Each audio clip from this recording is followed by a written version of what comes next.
We are the Gujarat Technological University.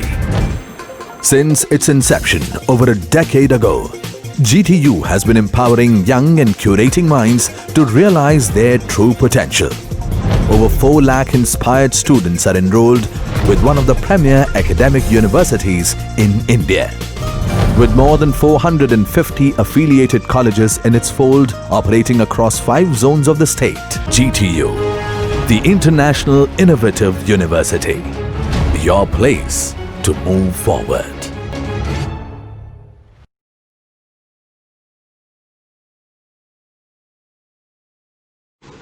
Dear students, to understand mechanics of solid, solid mechanics, strength of material, structural analysis, and there are many subjects. To understand the fundamental of that subject, we should know some introductory part which will be helpful to understand remaining subject based on that.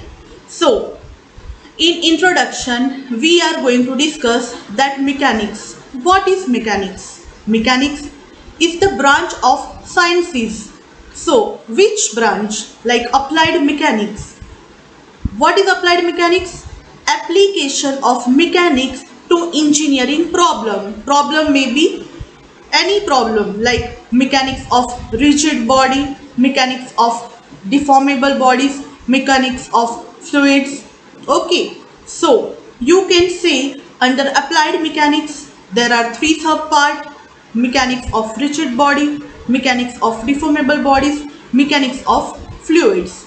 But if we'll talk about the mechanics of rigid body, which is our main concern, then there are 2 subparts of mechanics of rigid body. Which are that parts? Statics and dynamics. Now there is again question, what is statics and what is dynamics? Because it is very fundamental to understand our subjects. So statics means body at rest and dynamics means body in motion. So here we are going to discuss about dynamics. So in dynamics there are 2 parts, kinetics and kinematics. So what is kinetics and kinematics, which is I clearly mentioned in PPT. You just read over here. Study of motion of body and forces responsible for the motion. This is for kinetics. And for kinematics, study of motion of a body, causes of motion are not studied.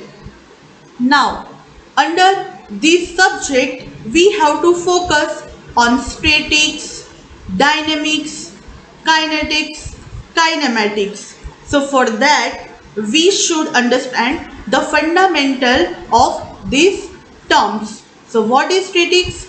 Statics deals with forces and their effects while acting upon the bodies at rest. Dear students, focus on the word and terms. What is statics? Deals with forces and their effects while acting upon the bodies at rest. And dynamics?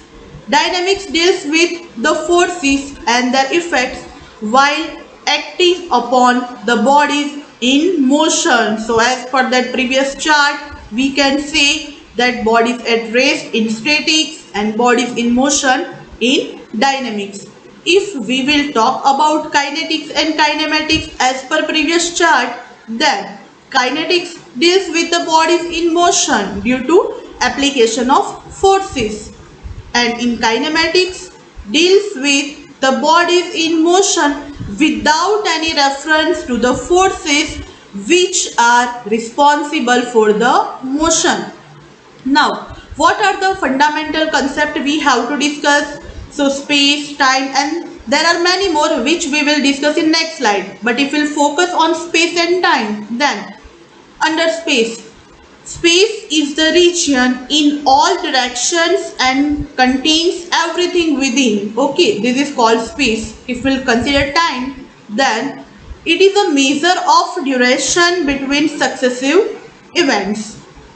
Now, matter, body, inertia, mass, rest, These all are very important to understand because based on that we have to learn many topics and many subjects. So what is matter? The substance that possesses weight, occupies space and that can be apprehended by sense is called matter. Now what is body? The matter bounded by a closed surface is called body. Earth is a best example of body, right? Now what is inertia? It is the property by virtue of which a body offers resistance to any change of its state of rest or motion. If we will talk about mass, then the quantity of matter contained by a body is called mass of the body. Now, what is rest? A body is said to be at rest if it does not change its position with respect to a reference point at different interval of time. These all term matter, body, inertia, mass, rest will be helpful to understand the subjects. So we'll talk about motion, then it is very simple from this word. A body is said to be in motion if it changes its position with respect to a reference point at different interval of time. Now, if we idealization in mechanics, then what we have to consider in mind like particle, rigid body, deformable body, and there are other points too, but we will discuss in next slide. So under idealizations in mechanics, we have to focus on first particle. So what is particle? It is an idealized body which may have negligible mass and whose size and shape can be neglected. It is viewed as mass point. If we talk about rigid body, then word itself we can understand. But for the better understanding as a technical point of view, then a body is said to be rigid if the relative distance between the particles of the body remains same before and after application of forces. If we'll call about deformable body, then from the word you can easily understand, but for the definition point of view, a body is said to be deformable if its size and shape changes under application of external force. Now what is continuum? So it is defined as an idealized body whose matter is assumed to be totally continuous, homogeneous and non-porous. So best example, surface of a wing of an aircraft. Okay.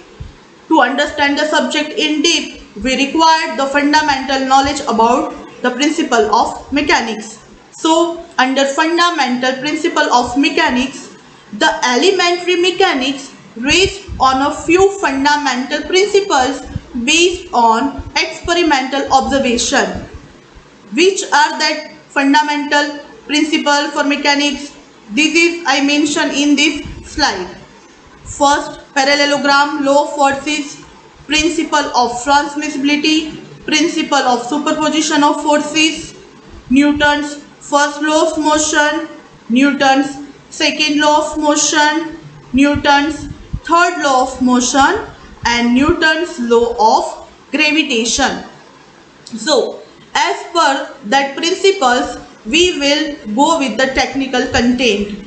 So, under parallelogram law of forces, if two forces acting simultaneously on a particle be represented in magnitude and direction by the two adjacent sides of a parallelogram, the resultant may be represented in magnitude and direction by the diagonal of the parallelogram which passes through their point of intersection. Dear students, focus on this law of force for parallelogram. This is very important. Based on that, we have to understand many theories. Now, principle of transmissibility. So, if a force acts at any point on a rigid body, it may also be considered to act at any other point on its line of action, provided the point is rigidly connected with the body.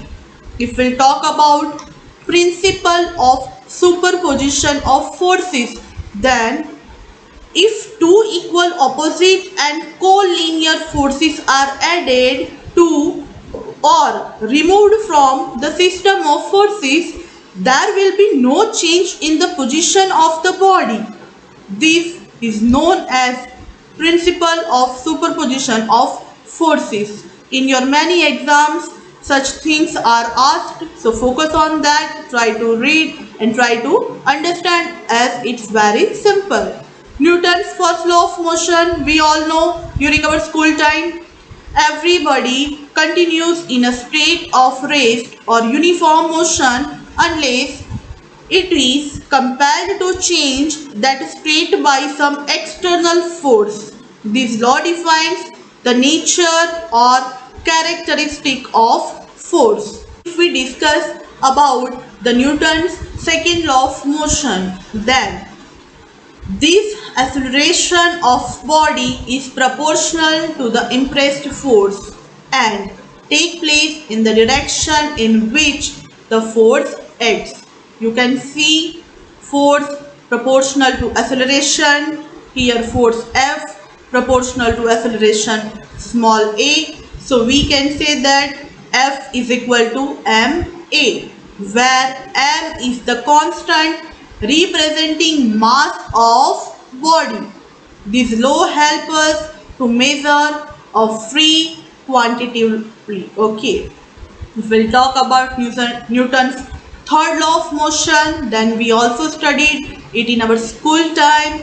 What is Newton's third law of motion? Very easy.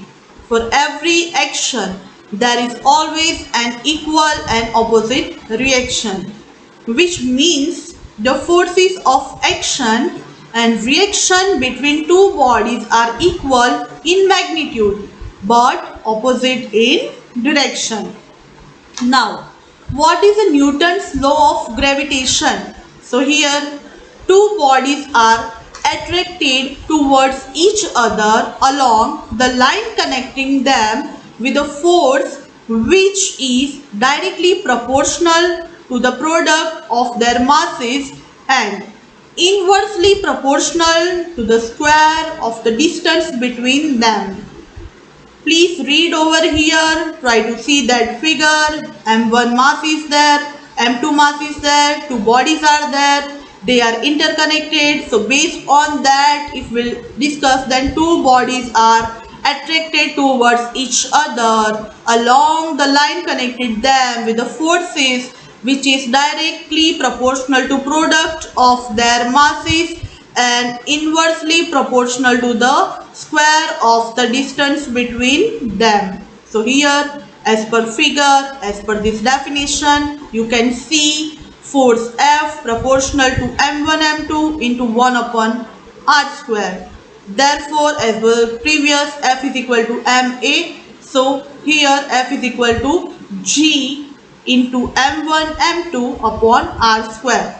Okay. So now you have to keep the term in your mind that what indicated which name. So M1 represent mass of body 1, M2 represent mass of body 2, R distance between two bodies, F force of attraction between two bodies, G universal gravitational constant. The value is G is mentioned over here in Newton meter square per kilogram square. Now, as per the figure and definition, weight of the body can be defined with the help of law of gravitation. Weight of a body on earth is defined as the force exerted by earth on a body. For example, let capital M is equal to mass of earth. Okay. Small m, mass of body laying on earth. Capital R is equal to radius of earth, that we know 6.3 374 into 10 raised to 6 meter. Capital F is equal to weight of the body. Okay, so here we can say that F is equal to G into M, capital M into small m upon capital R square. So by simplifying that, F is equal to mg.